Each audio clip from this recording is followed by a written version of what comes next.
Welcome to the Deep Dive, your shortcut to being truly well-informed. Today, we're embarking on a journey really to unlock your full potential. We're going to fundamentally change how you understand psychological strengths. Yes. This deep dive is based on a really fascinating article. It's from the Journal of Positive Psychology titled A Dynamic Approach to Psychological Strength Development and Intervention by Robert Biswas-Diener, Todd Kashdan, and Minhas. Our mission for you today is to move beyond just, identifying what you're good at.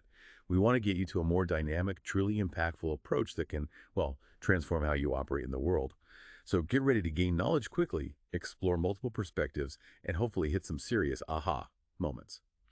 Let's start by looking at the current landscape, sort of the status quo of psychological strengths. There's been this, massive surge in interest lately, right?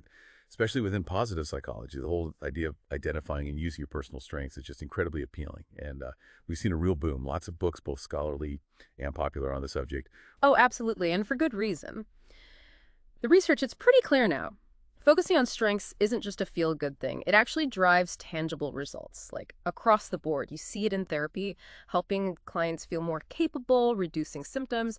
You see it in education, boosting student motivation, helping them mobilize social support even, and in the workplace.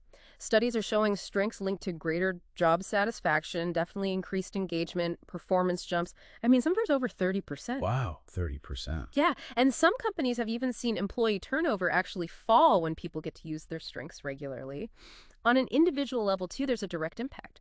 People who use their strengths more often, they report greater well-being, less stress, and, they actually achieve their goals more effectively. In fact, some studies even show increased happiness and lower depression levels, like months after an intervention focused just on using strengths. This isn't just theory, it's proven impact. That's really compelling. A strong case for embracing strengths.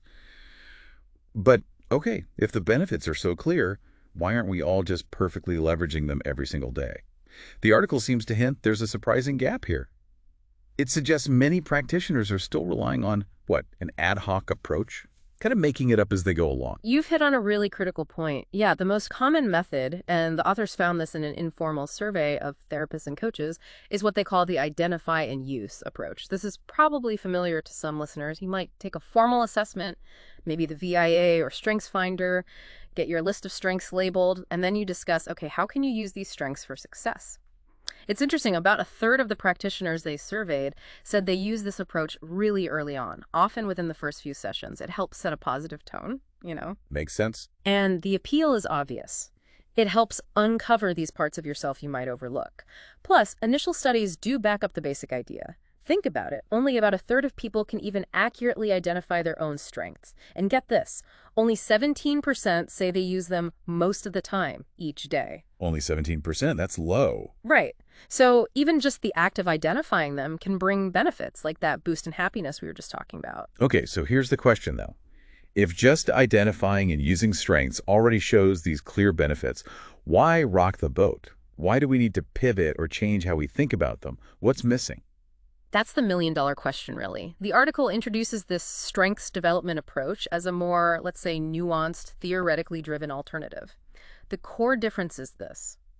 Identify and use mostly focuses on just employing strengths for performance. The questions are like, how can you use this strength more, or where are opportunities to use it? Right, focus on quantity or frequency. Exactly. But the strengths development approach, it shifts the focus to actually building those strengths. It asks different questions, like how might you know when to use this strength more or maybe less? Or what's the impact of using your strength on other people? And how does that feedback maybe suggest you could use it better?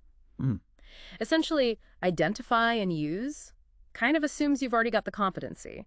Strengths development emphasizes building and refining that competency.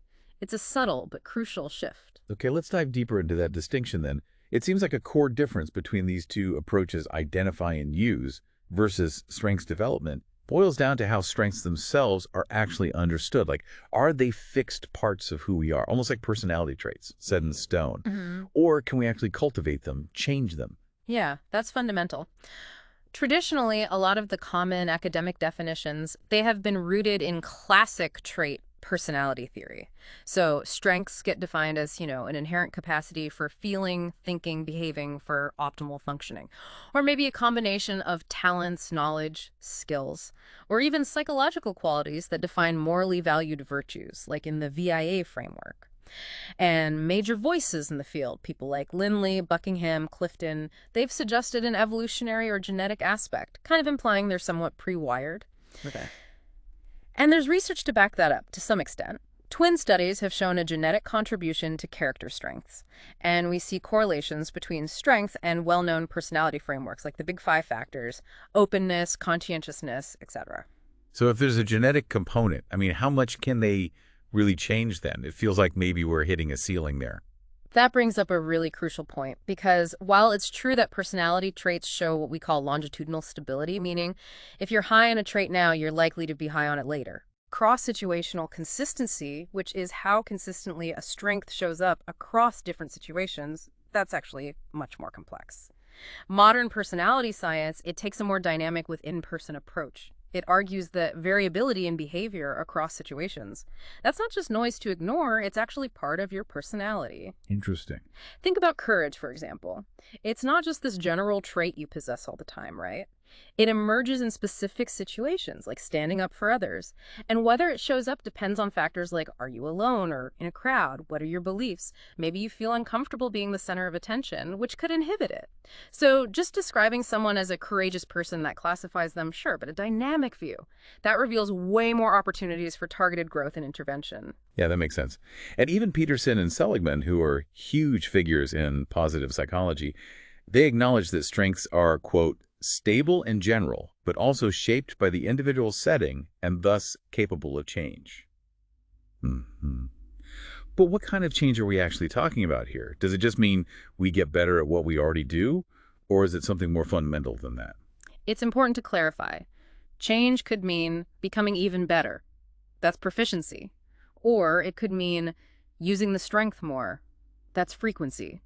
Or, and this is more nuanced, it could mean knowing when to use a strength and in what amount. That's regulation. Ah, okay. Regulation. And here's a critical point the article makes.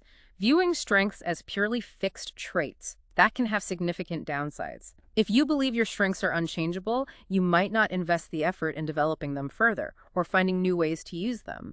This might even explain why people sometimes focus so much on weaknesses, because they feel like there's more room for growth there. That's a really good point. Also, that initial excitement you get from just labeling your strengths, it can wear off and be replaced by uncertainty if there isn't an explicit growth mindset about them. The article actually calls this a potential iatrogenic effect, basically, an unintended negative consequence from the intervention itself. Wow. This really makes you reconsider how we frame strengths, both for ourselves and when talking to others. The real insight here seems to be that how we perceive the stability of strengths directly influences how effective any intervention, or even just our own efforts, will actually be. If we think they're set in stone, we're basically limiting our own potential from the get-go. Okay, we've talked about the nature of strengths themselves, but what truly elevates this discussion, I think, is how the article reveals they don't operate in a vacuum. Yeah. That identify and use approach often just looks at, say, your top 5 strengths in isolation. But this deep dive suggests they're actually deeply interwoven with a whole bunch of other factors that shape how they play out in the real world. That's absolutely spot on. Strengths are heavily influenced by situations, yes, but also by internal psychological factors, your thoughts, feelings, and definitely social dynamics. The optimal amounts of proficiency, frequency, and that regulation we just talked about. It all depends entirely on the demands of the situation. The goal isn't just to use a strength more, but to regulate it in proportion to situational demands, as one expert, Lindley, put it. Right. It's about appropriateness. Exactly. So let's explore 5 specific contextual factors the article highlights, factors that influence how our strengths actually show up and function. First up, we have something called strengths tilt. Strengths tilt. That sounds intriguing. What exactly does that mean? It's basically how your natural leanings, your core interests, your values, how they influence the way your strengths actually manifest. Think about these fascinating studies by Lubinsky and Benbow from 2006. They tracked intellectually talented students for decades, and they found these dramatic shifts in work preferences over time. For example, young men might initially focus hard on education, but by age 35, they were more concerned with making their impact. And for the talented women in the same study, even if they achieved high-powered research positions, they were also 9 times more likely to be homemakers compared to the men. Flexibility became even more crucial for them, especially as mothers. That's really interesting. And what's truly illuminating is, in a separate study, they looked at intellectual tilt, just whether a 13-year-old leaned more verbally or mathematically gifted. That tilt predicted the type of success they'd have 20 years later, not just whether they were generally successful. So the takeaway for you, the listener, is that your talents aren't enough on their own. They interact profoundly with your interests and values. So you might ask yourself, how could I use this strength to really live my values? Or maybe, how does this strength show up in me in a way that's different from how it shows up in others? That's the tilt. Okay, that makes a lot of sense. So it's not just the strength, but how it's angled by your interests and values. What's next? The second factor is strength constellations. Constellations. Okay, so instead of just picking out individual stars like a top 5, this is about seeing the patterns, understanding the unique profiles of strengths. Tell us more. Precisely. Psychology often gets deeper insights by looking at concepts together, not in isolation. Think about how we understand subjective well-being. It has different components, right? Or how personality tests like the MMPI-2 or even the MBTI look at profiles or types, not just single scores. The whole picture. Exactly. The article shares this great little anecdote about a client. This person had both spotlight, meaning they thrived as the center of attention, and humility, actively avoiding arrogance. That sounds like a contradiction. At first glance, yeah, it seems contradictory. But together, they combined to create an incredibly effective spokesperson for a cause. This person found energy in speaking up for others, happily taking the stage on behalf of a group, using that spotlight because of their humility, not despite it. It adds this layer of sophistication that you totally miss if you just look at strengths one by one. That's a fantastic example. It really shows how strengths aren't just static labels. They're dynamic interactions that can create something entirely new and powerful when they combine in a specific person. Okay, what's number 3? Moving to our third factor. Strengths, blindness. Strengths blindness. We often hear about blind spots, especially for weaknesses. Yeah. But are you saying we have them for our strengths too? I can definitely think of times I've done something, thought it was just, what anyone would do, and then someone else points out that actually it was quite unique or helpful. It's almost like our strengths feel so natural we don't even register them as special. You've absolutely hit on a common experience. People are often blind to their own strengths. They view them as simply ordinary, not exceptional. The article mentions a qualitative study of 50 highly courageous people. Many of them were genuinely surprised, like truly surprised, to learn their actions were seen as exceptional by others. They just thought they did what needed to be done. Wow. It wasn't false modesty. It was a genuine psychological blind spot. So why does that happen? Well, there are a few potential reasons. One is something called the false consensus bias. We tend to overestimate how similar other people's actions or abilities are to our own. Another reason is that strengths can be so deeply interwoven with our values. We might just see them as the right thing to do, not as a unique pattern of behavior or a special ability. And there's also the below average effect, which sounds weird, but it's where people sometimes underestimate their own prowess, especially for tasks they personally find difficult, even if they're actually good at them compared to others.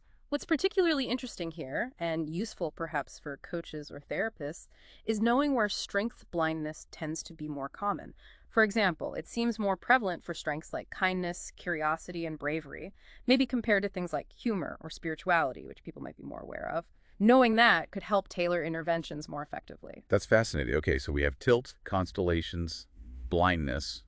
What's the fourth factor? Fourth is strengths sensitivity. Strength sensitivity. Okay, we usually focus only on the positive side of using our strengths. But are there potential downsides? Can focusing on them make us vulnerable somehow? Indeed, there can be.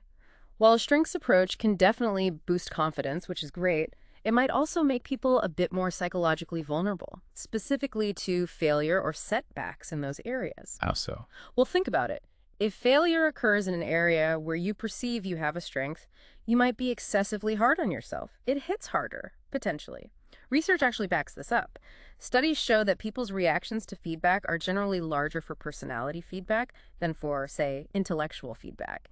And negative feedback about personality traits can actually undermine future performance. Hmm. This ties back to that idea of a growth mindset versus a performance goal. Remember we talked about proficiency, frequency, regulation? Well, people with learning goals focused on gaining competence tend to perform better after negative feedback compared to those with purely performance or achievement goals. Right, because they see it as information for growth, not a judgment on a fixed trait. Exactly. So this sensitivity highlights that focusing on strengths isn't without its potential psychological risks if not handled carefully. This definitely challenges that common, maybe overly simplistic assumption that just more strengths used is always unequivocally better. Context matters. Sensitivity matters. Okay, what's the fifth and final factor? And finally, number 5, the social costs of strengths. Social costs. Huh. Okay, how do our strengths play out in the social world around us? It must be more complex than just making us feel good or perform better individually. Absolutely. Using your strengths inevitably has social consequences, sometimes positive, sometimes negative, depending on the strength and the context. For instance, your creativity might be seen as really clever and innovative by one group, but may be criticized as nonconformist or disruptive by another. Sure, I can see that. The key thing here isn't necessarily whether the social reaction is good or bad in itself, but developing an awareness of this social impact. That awareness allows you to navigate situations better, maybe minimize potential costs, and maximize the social gains from using your strengths effectively. What kind of social problems can arise? Well, the article points out a couple of potential issues. First, we might fail to value the strengths of other people, especially if they differ significantly from our own.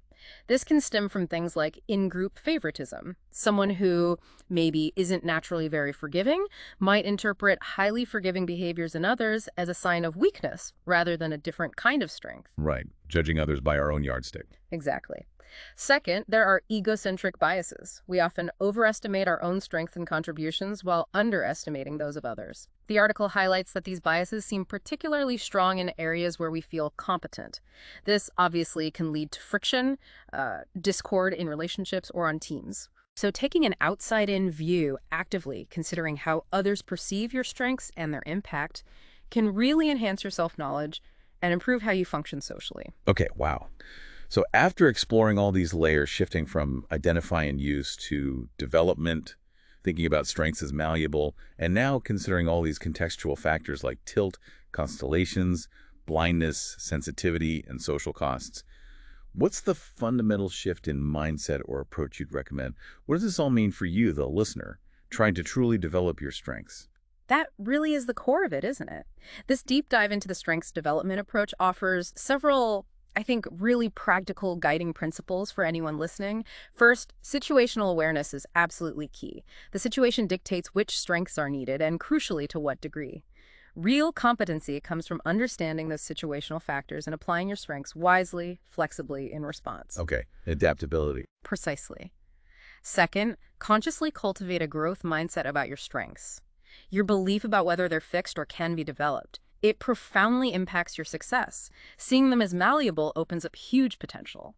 Third, recognize the interests and values interaction. Your personal interests, your core values, they significantly shape how your strengths affect your performance and fulfillment. Actively align your strengths with what truly matters to you. Makes sense. Connect them to your why. Exactly. Fourth, adopt a multidimensional understanding. Look beyond simple labels. See how your self-defined interests and values influence your awareness of your strengths and how they actually manifest in your behavior. It's not just about what you have, but how it lives within you. Fifth, move beyond isolation to constellations. Get past those arbitrary top 5 lists. Explore how your strengths combine, interact, maybe even conflict sometimes in unique ways. That profile is where the real power often lies. Unique combination, right? Yes. And finally, number 6, always consider contextual appropriateness. Understand that strengths work, this kind of focus, isn't necessarily the right thing for every person in every single circumstance. Be aware of those potential psychological vulnerabilities we talked about, like decreased motivation after failure, or maybe feeling like your identity is threatened if a core strength is challenged. This nuanced understanding is vital. That was a truly insightful deep dive. Really shifts the perspective on strengths in a whole new way. It's so clear now that it's not just about identifying what you're good at. It's much more about how you grow, how you adapt, and how you intelligently, thoughtfully apply those capacities in the complexities of the real world. Yeah, what truly stands out for me is how powerful it can be when we integrate our personal values and that crucial situational awareness. That's what makes our strengths genuinely effective, moving beyond just simple application towards, well, profound personal development. So as you, our listener, reflect on everything we've discussed today, here's a final provocative thought for you to mull over. If your greatest strengths are often the very ones you take for granted, the ones you might be blind to, what seemingly ordinary abilities do you possess right now that, with this deeper understanding of context, of development, of cultivation, could actually become your most extraordinary assets? Keep that question with you as you continue your journey of growth.